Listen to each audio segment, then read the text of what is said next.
I was shoveling filthy clothes into my suitcase that I swore shrunk over the week at church camp when one of my fellow campers handed me an envelope with instructions scribbled on the front, "Do not open until you get home."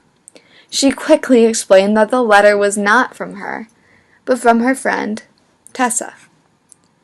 At church camp, we were thrown together with 20 other middle school-aged girls.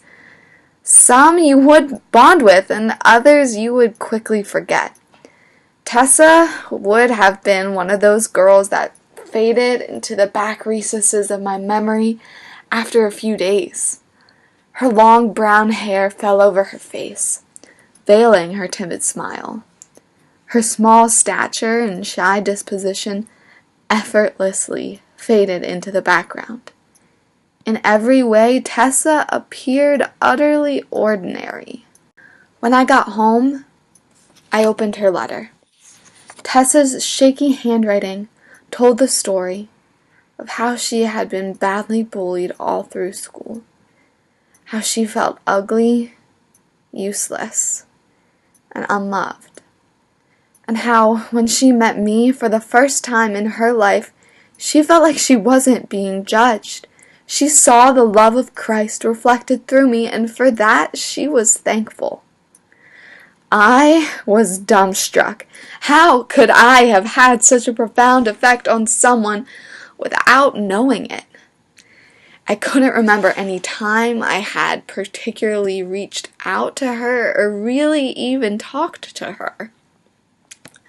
Once the initial shock wore off, I realized that I needed to write back. I prayed that God would show me the right time to respond and give me the words to say. A month or two after I had first received that letter, I felt an overwhelming urging to respond. So I sat down, answered her as best I could, licked the glue on the envelope, and off it went into the capable hands of the United States Postal Service. 2 weeks later, I slumped home after a taxing day at school to find another envelope buried in the well-ordered stack of mail on my kitchen counter, with Tessa's distinct handwriting addressing the front. As I started to read her letter, goosebumps rushed down my arms, and tears welled up in my eyes and overflowed, streaking my cheeks. In that letter, Tessa told me that she had been considering committing suicide.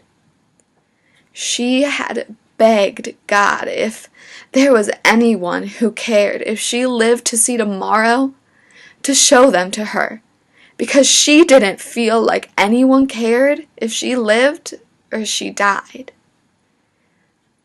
The next morning, she woke up to my letter in her mailbox. I believe you can be someone's angel without knowing it. Often we have no idea the effect one smile, encouraging word, or letter might have on someone.